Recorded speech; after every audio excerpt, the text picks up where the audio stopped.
கூட்டணியில் இருக்கக்கூடிய காங்கிரஸ் கட்சி தொடர்ந்து கூட்டணி சம்பந்தமான இது சர்ச்சை வந்துட்டே இருக்கு. திமுக கூட்டணி இல்லையாங்க. நேற்றைய தினம் டெல்லியில் உள்ள கூட்டம் ஓரளவுக்கு அதை தெளிவுபடுத்தியிருக்கிறது மக்கள் மத்தியில். அவங்க யாரும் கூட்டணிக்கு எதிராக பேசக்கூடாது என்ற கருத்தை வலியுறுத்தி இருக்கின்றார்கள். மாண்புமிகு முதல்வர் அவர்கள் எதிர்க்கட்சி தலைவராக இருந்தபோது திராவிட முன்னேற்ற கழகத்தில் தேர்தல் அறிக்கை வந்த நேரத்தில் இல்லத்தரசிகளுக்கு 1000 ரூபாய் வழங்குவோம் என்று கூறிய நேரத்தில் இதே அதிமுகவும் எடப்பாடி பழனிசாமி அவர்களும் என்ன சொன்னார்கள்? அவர்கள் சொன்னது என்னவென்றால், இது ஒரு ஏமாற்று வித்தை, மாநிலத்தில் நமக்கு நிதி இல்லை, இருக்கக்கூடிய நிதியை வைத்து கொடுக்கவே முடியாது என்று அப்போதைய முதல்வராக இருந்து எடப்பாடி பழனிசாமி அவர்கள் சொன்னார்கள்.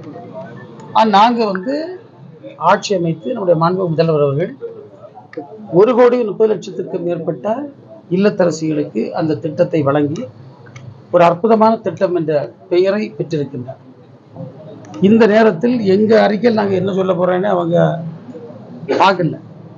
அதை பார்க்காம அவசரமாக ஏதோ சொல்ல வேண்டும் என்பதற்காக அவர் கூறியிருக்கிறார். நான் 2 கேள்விகளை முன்வைக்கிறேன்.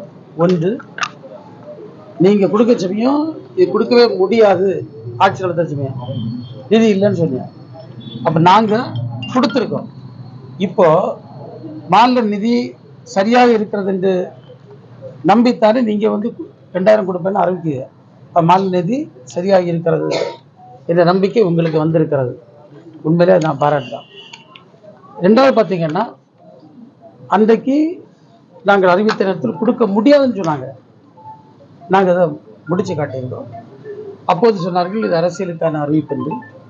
நாங்கள் அவர்களை பார்த்து கேட்கிறோம், நீங்கள் பார்த்துக்கு தான் நீங்கள் அறிவிக்கீங்க. எனவே இவற்றுக்கெல்லாம் வழிகாட்டியாக இருக்கக்கூடிய இயக்கம் திராவிட முன்னேற்ற கழகம். அதற்கு வழிகாட்டிய அரசு மாண்புமிகு முதல்வர் தலைமையிலான திராவிட மாடல் அரசு என்பதை நான் சொல்லிக்கொள்ள கடவுள். கூட்டணியில் இருக்கக்கூடிய காங்கிரஸ் கட்சி தொடர்ந்து கூட்டணி சம்பந்தமான இது சர்ச்சை வந்துட்டே இருக்கு. திமுக கூட்டணி இல்லையாங்க. நேற்றைய தினம் டெல்லியில் உள்ள கூட்டம் ஓரளவுக்கு அதை தெளிவுபடுத்தி இருக்கிறது மக்கள் மத்தியில். அவங்க யாரும் கூட்டணிக்கு எதிராக பேசக்கூடாது என்ற கருத்தை வலியுறுத்தி இருக்கின்றார்கள். நான் செய்திகளை பார்த்தேன்.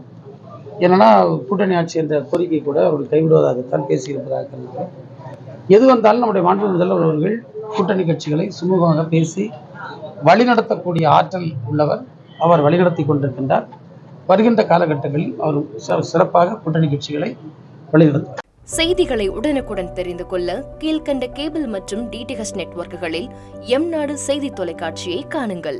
பாதகம் செய்பவரை கண்டால் நாம் பயம் கொள்ளலாகாது பாப்பா. மோதி மிதித்து விடு பாப்பா, அவர் முகத்தில் உமிழ்ந்து விடு பாப்பா. அண்மை செய்திகளை உடனுக்குடன் தெரிந்து கொள்ள இணைந்திருங்கள் எம்நாடு தொலைக்காட்சியுடன்.